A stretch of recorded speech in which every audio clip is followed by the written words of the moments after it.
Welcome to the NABS podcast. NABS is the support organisation for those working in advertising, marketing and media.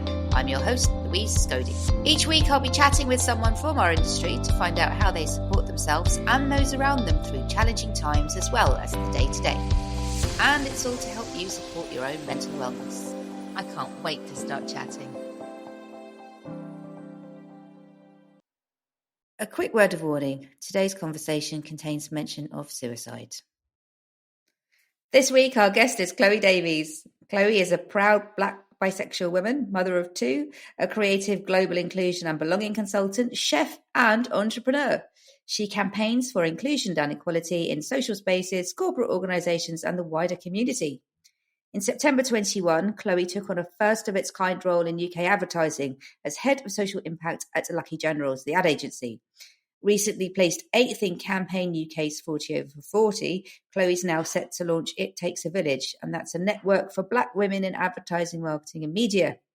The collective will roll out their first survey study, We Can't All Be Lying, to lean on the power of data to help articulate and validate the lived experiences of Black women in our industry. Chloe volunteers with UK Black Pride, the London queer fashion show. She's a trustee for the London LGBTQ+ Community Centre charity, and she's an ambassador for Mental Health First Aid England. She's currently shortlisted for Inspirational Role Model of the Year at this year's British LGBT Awards, which is no surprise when you reflect on that heady list of accolades and involvements that we've just read. I don't know where you get the time. We're going to find out. Welcome, Chloe. It's great to have you on the podcast, especially because you appear to be the busiest person I've met in a very long time. How are you doing? I'm not too bad, thank you. Not too bad. Really, really pleased to be here. And in answer of the busyness, fresh off the boat from Cannes, Issa Rae has about 6 jobs. So actually, I'm not the busiest woman in the world.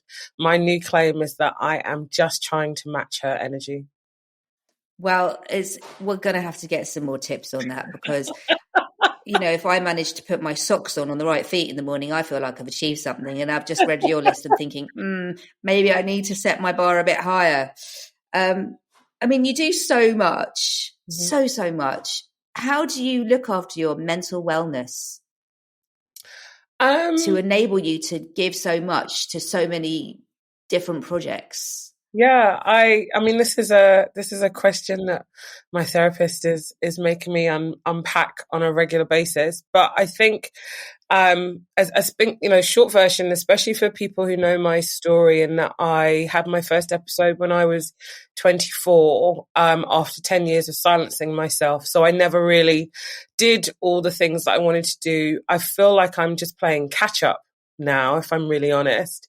And so I just learned, 1, how to be high functioning, but 2, I just aligned myself with things that actually gave me a bit of spirit, that gave me a feeling of home and community, and that I kind of could interact with each other. So it's no surprise that lots of it's community engagement, lots of it is all focused on people. And then those connections, just how could I help them? How could I help connect them in different ways where it didn't feel like they were using all the same pieces of me all at the same time? So UK Black Pride is, throughout the year, but we ramp up towards our birthday and we take place on the 20th of August this year. London Queer Fashion Show follows the fashion season, so it's in September. MHFA is something that's always a constant for me. And the London Community Centre was an initiative that I got involved in 5.5 years ago, worked in different volunteer capacities, and then they asked me to be a trustee 2 years ago. So whilst it sounds like a lot on the list, it actually is all has its moments and seasons. And I think I've just, I'm learning to try and manage them all as best as I possibly can alongside my 2 children. Some I can't be in the same capacity of roles as I've always been because, that takes change and growth, but they're things that I'm all passionate about. And I guess as you do more and more of it and you align yourself in different capacities, you also get the opportunity to create new roles and new ways that you navigate through those spaces. So In a roundabout way to your question, there is no real answer. I'm still trying to figure that out.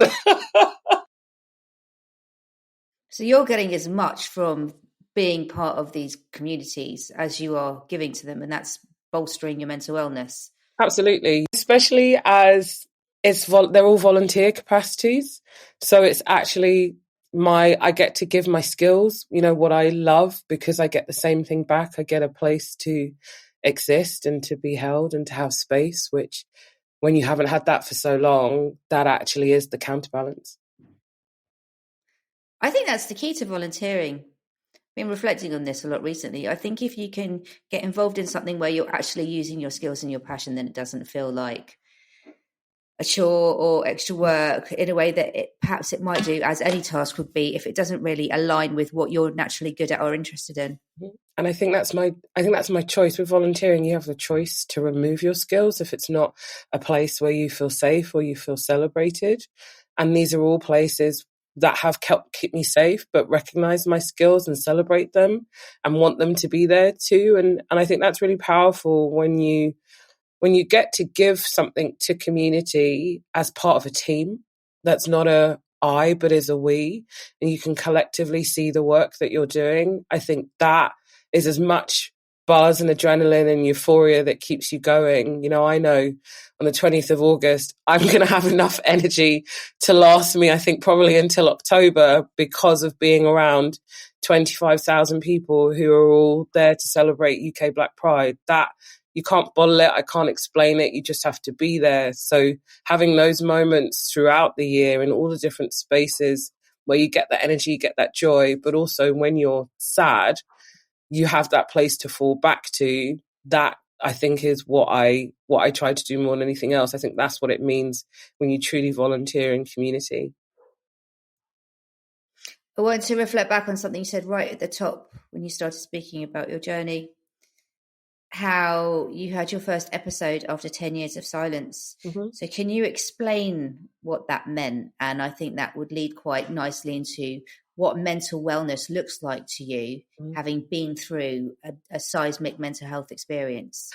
So when I was 14, my best friend in the whole world was my older cousin, and our parents used to call us Pinky and Perky. And unfortunately, I was 14, he was 18, and he completed suicide. And when you lose a child, it's devastating. When you lose a child under those terms, I think it just changed the path of my family. And all the adults were asking for questions and trying to work out why. And, my dad said, well, maybe we should speak to Chloe. So as a 14-year-old who'd never been steered wrong by her family, I spoke my truth and said what I thought. And I think it was a bit too raw and a bit too real for the adults to take at the time. And everybody told me to be quiet. And so I did. That's what I did. I had a great family that told me I could never do any wrong. So when they told me to be quiet, and it was obviously too painful, I did. I internalized everything for 10 years. I stopped talking about my pain, my joy, my problems. I stopped celebrating myself. I started acting out, anything to get people to hear me. And none of that seemed to work until I was 24 and my body said, you're not listening. It's not working, whatever it is that you're trying to do, and you're suppressing. So I'm going to make you do it. And so I had a full physical, mental and emotional breakdown. I ended up in hospital. I didn't leave my house for 3 days. And I worked for John Lewis, and they came knocking on my front door. And I ended up in hospital. And they tried antidepressants, but that doesn't seem to work for me. It actually made me go the other way, and a bit loopy for me. But what they did do was they said that, we have our partner discounts and we've got a great scheme for our partners, and we have occupational health. And so you can have free counselling, you can have 6 to 12 sessions. I have 13 tattooed on my wrist because I had 13 sessions, and my first counsellor's name was Diane, and she was incredible because she actually got me to really hear myself for the very first time, to stop lying to myself, to, excuse my French, stop bullshitting myself, and to actually just own my own truth in a way that I hadn't done for so long, or that I was relying on other people to do that for me because I'd forgotten how to do it for myself. And so since Diane, I've continued to go on and have other episodes. That will continue to happen. This isn't, there is no cure when there's actually nothing wrong. And by that, I mean that I have a higher emotional intelligence because of the sum of the things that I've gone through. I am honest enough with myself that there will be periods in my life where I'm absolutely not okay, and that's perfectly okay. Sometimes I'm going to be at 80%, sometimes I'm going to be at 30%. And it's just about me trying to be as transparent and honest as possible as I navigate through those times for all the people that will interact with me, but also all the people that I interact with. And that's why I say that I'm a mental health survivor, and that I don't live with it. It lives with me. And so therefore, when it lives with me, it has to navigate how I navigate.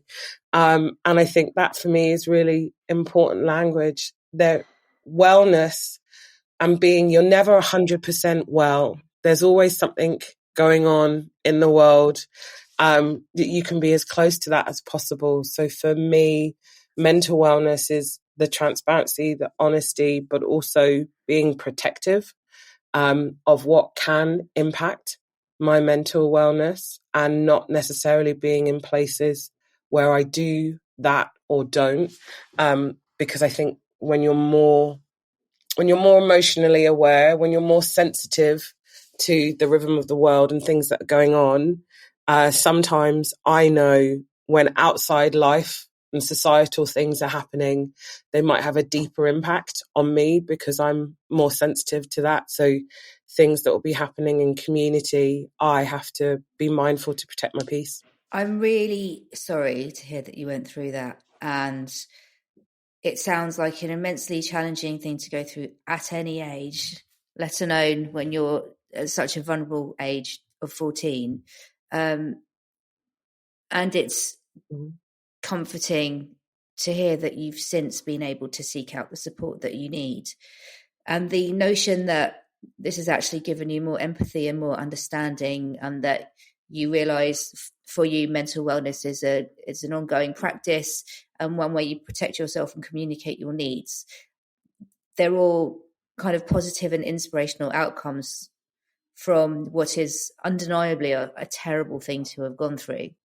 Coming on to any extra mental wellness support people might need, if they're members of multiple underrepresented communities, such as your situation, how do you think that comes into play, both in terms of your own experience and what you've been through, and also in our industry, in our workplaces? What do people need, and how can managers best support them, and indeed therapists as well? Do your therapists give you any kind of extra support or insight that you need that's really specific to being a part of the Black community and the LGBT community? That's a really good question. And the mirror, more than anything else, it took a long time to find a Black queer therapist who identified in a similar way as myself. And the power of having a therapist like that means that hour of my time that I pay for is as healing and as nourishing as I need it to be. Sometimes we don't talk, sometimes we just cry. Having that space is so incredibly important. And I think that's the same throughout the workplace, throughout wherever you go, that understanding of my lived experience is key. So I think that when, our workplaces, our managers, our leaders are thinking about how they can support people who are reflections of myself, it's to be able to understand the lived experience. And if it's not in your doors, make sure that is communicated clearly, because someone who looks like me isn't necessarily going to have walked the same path as me and understand, and we're not all a monolith to each other. But if you understand some of the experiences, my story, strangely enough, is not any different to a lot of LGBTQ plus people right now. When we think about the percentage and the rate of suicide within our LGBTQ plus community for our young people, there will be people who look like me, who are far younger than I am, who are impacted by the loss of friends and family and community members. And so as they then navigate their adulthood and go into the workplace, much of that experience will carry with them. I think that's why it's so important to keep utilizing these conversations, keep talking about this, the work that MHFA is doing, talking about suicide and the different lived experiences, and how, mental health first aiders can spot this, but also what leaders can do in the workplace. It's why spaces like NABS are so incredibly important for an industry that is so fast, so intense, so creative, relying on emotional capacity and creativity. And so when you're at your best, you are running. But when you are also at your best, you are running and not protecting yourself because you've got deadlines and trying to do all of this work. So it's being mindful and putting in places things that we can do to protect people's mindset, to allow people to do hybrid days, to not necessarily be in the office, or actually to come and have that community together. I think it's really important that we're just aware of where we're at and who is with each other and who is not there. And I think that's the place that we just have to keep building and growing and learning from, because we don't have all the answers, nor will we. And even if we create incredibly inclusive cultures in the workplace where people can thrive and people are happy, the world outside will have an impact on that when, people die, people are murdered, things happen, people's rights are taken away. That then changes how people navigate their day to day when they come to work. It all has an impact on their mental health. So I think leaders have even more of a responsibility to make that part and parcel of the strategy of their business and the well-being of their people, because it will happen to them too. It's not exempt from senior leadership to mid to junior. Everybody's mental health is impacted, I think, especially after the pandemic. So we have to make our people our priorities again.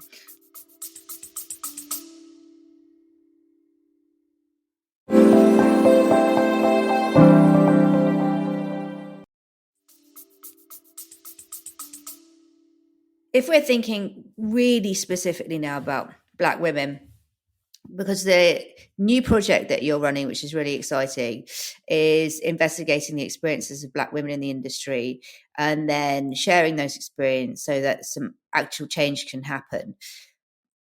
What do Black women need in terms of support and understanding and visibility that they're currently not getting? And how can people in our industry be useful managers and allies to Black women to help rectify anything that needs rectifying? I think more than anything else is, when we say believe Black women, trust Black women, support Black women, uplift Black women, that hasn't changed throughout our industry. There are, I could be having this conversation through many different lenses of difference, but specifically through the lens of Black women. I know so many incredible Black women in our industry who have had to fight to get the positions that they have for their seniority, who are not only facing possible sexism and in the workplace and other types of discrimination because they are mothers or they're carers or, they are LGBTQ plus. And when you have so many different layers that you carry, it's a hard battle. But when you're also trying to do the job and fight for change inside the business, and I think that's what's more important than anything else, there are so many people who have committed their skills to making our industry better. And the challenges that they face far outweigh those of my white counterparts, those of, our South Asian siblings too. And so I think that's where the balance needs to be readdressed. And the simple fact of the matter is, it's not data that we actually dial down to on a regular basis. And if we do dial down to that data, we don't actually publicize it. So what's the good of doing the work if we don't tell people about it? And I think for me, that's what we're trying to do with this survey collectively, with our partners, but also to the industry, and not just to, the industry in the UK, but also around the globe, because our people travel around the globe. But I think it's really important to start where you come from. And for me at home, is to actually know where we're at, to have the data to support our experiences, for our industry to really be able to listen, because we are so reliant on data and on insight, and we create that into the work that we build and put out there. But if we don't retain and actually do that same data for our people, then we're just going to keep talking to ourselves and nothing's going to change. And so it's really to make sure that these experiences are heard, and that we interrogate where the gaps are, where the issues are, and then collectively how we can do this work together to make that positive change. Because that ultimately is the goal more than anything else. I love this industry. I've loved this industry for many, many years. And there are so many amazing Black talented women who share the same sentiment. We are passionate about the work that we do in this industry, and we just want to collectively change it for the better. So I think, to allies, this is not going to be easy reading. I think any survey of this kind is never going to be easy reading when we actually are saying out loud that there are problems. There are things that need to be addressed. These are some of the examples. But what we'd like to do is collectively come together to create a space where we can unpick and unpack those, and then really do the work, not only for ourselves, but for the next generation of Black talent, regardless of whether they are women, they are LGBTQ+, they are elders, they are neurodivergent, or from the disability community. It's a way to look at talent for talent's sake, rather than you're looking at it because you carry a different characteristic.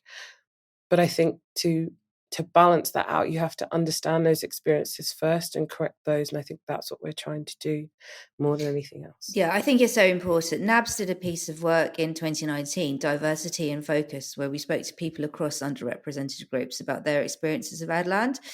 And what came through was there is so much to do, and that people just aren't able to reach their potential because they are either not being supported, or people are using up so much mental energy, say code switching or trying to fit in, or feeling as though they don't fit in, that all of the mental energy that could be spent on creativity and bolstering themselves and work, actually doing the work, that they're not able to do that properly because they're just so worried all the time and no one's helping them with that. And I think that's one area where NABS and you would see eye to eye on, that the mental wellness piece here is just absolutely key.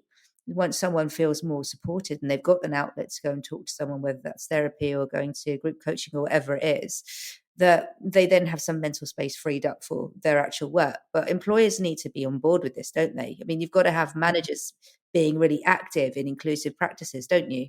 Absolutely. And that's why I said this isn't easy. Like, managers, myself included, leaders, you have to get comfortable with being uncomfortable. This is not all positive conversation when you're talking about how someone feels and how they navigate through a space and they didn't feel like they could do it with the fullness of themselves. And so that kind of always comes from a place where people sometimes get in their own way. And I think that businesses really need to interrogate the work that they're trying to do in a positive way for their people, and remember that it's for the greater good of the people, not for the individual. And I think we'll really start to get somewhere, because I know that in the experiences that I've had with NABS for the last 3 years, as you've interrogated and really looked at the experiences of our people in our industry, and we look at this through a cost of living crisis, we look at this through an LGBTQ plus crisis, even, the work and support you've been doing with Time Too, all of this is coming into you at super accelerated rates in ways that it never used to before. And so when you put that information back out to people, it's stark reading, but you have to accept that it's happening and then be prepared to do the work. We're not saying anything different. What we're saying is just dial down even more within the characteristics of community and the diverse layers that people carry. This is really, truly some of the things that are happening that may not even come into NABS, because people will communicate in places of safety.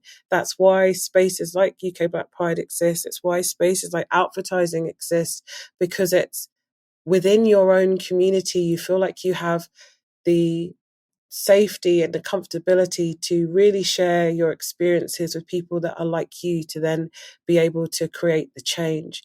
So I think that's the space that our industry really, really needs to get to. There's so many people doing such great work, and all we're doing is trying to collectively come together and dial down to the root to really heal that and fix that. We're not trying to uproot it, but it's going to definitely need some, I've got my gardener thing on, it's going to definitely need some treatment and, some health back to it to get the soil to grow. And that all takes work. It all takes some real mindfulness, and things that we've never actually properly done. Not to say that we didn't try, but by properly, I mean being consistent. This isn't something that just stops in the end of May when we're no longer in Mental Health Month or when we're no longer in Black History Month. This is constant work that we have to do for our people. And that requires effort and commitment. And so I think this is why I always say it has to be a strategic directional, because then it underpins your business, and then you've basically committed to, you've decided that this is the right thing to do, but also that you're making it non-negotiable, that it has to happen. It's one of the reasons why NABS has partnered up with advertising and with MIFA and with Brixton Finishing School, so that we can work together and stay plugged into groups that are helping different underrepresented groups, because we know that essentially we're stronger together if we're going to help to promote diversity and mental wellness across our industry.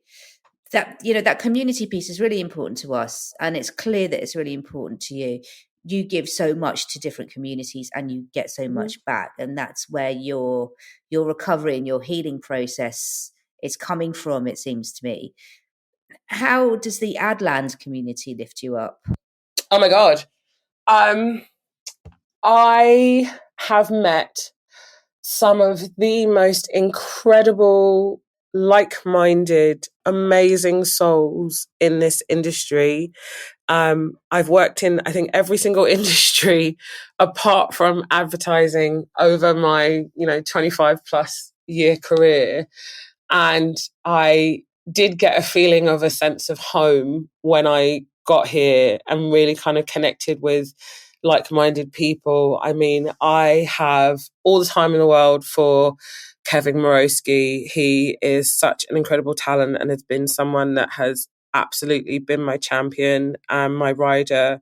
Madeline McQueen has been absolutely amazing, and I'm a member of the Compass Club, but I would never have been as connected to her now if I hadn't have been inside on this side. And I've had amazing experiences with the team at Lucky's, and I've gone on to now be part of Wackle and Bloom and MIFA, and really continue to just meet inspirational people from all around the globe, who we all have the same thing in common.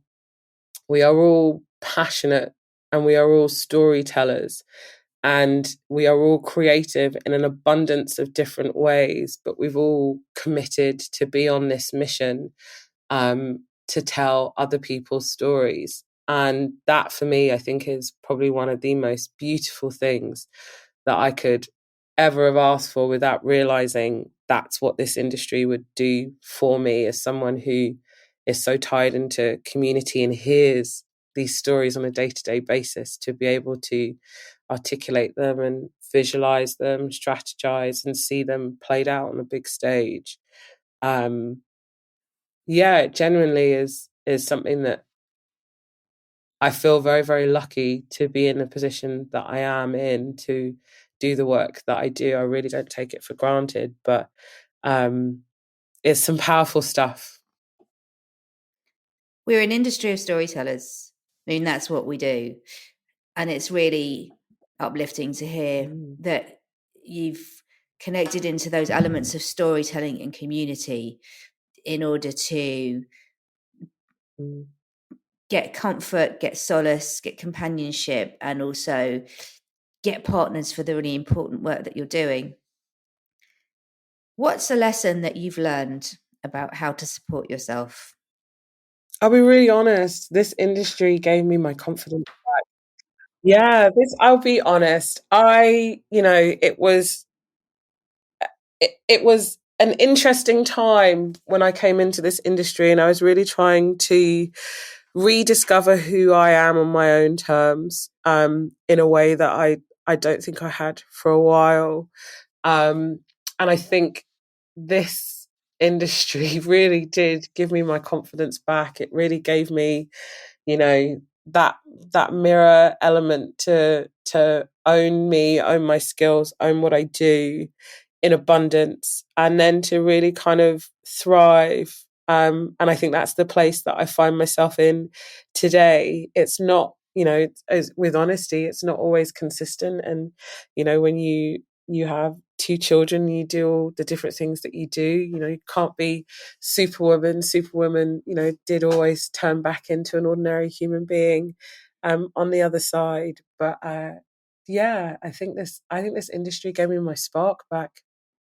That is great to hear. And especially considering everything that you've been through, it's fabulous to hear that not only have you got your spark back, but you're strong enough to share that spark with our industry and with so many different groups. So it's been amazing speaking to you. Thank you so much for everything you do. Thank you for being so open and vulnerable. And also for somehow managing to get time off from dealing with the kids to speak to me as well, which is a massive effort in and of itself. Chloe, if people want to find you, where's the best place for them to do that? Oh, I am on LinkedIn, Chloe Davies, or you can find me on, oh my God, I've just joined Threads, Instagram and Threads at Simply Ms. Chloe. Fabulous. So go and find Chloe. You can find out more about her work and everything that she gets up to there. If you've been affected by any of the issues that we've spoken about today, then please give NABS a call. Our support advisors are here to listen and to give you advice, guidance, and any other support that you might need. In the meantime, Chloe, it's been brilliant speaking with you, and I just still remain humbled that you get up to so much. But now I understand that you get so much out of it as well. And everyone who benefits from your work is just so lucky. We're lucky to have you. Chloe, thank you very much. Have a great week. Thank you so much, Louise. It's been super lovely to talk to you today. And I wish everybody that's listening a fantastic week. Enjoy yourselves. Thank you, Chloe.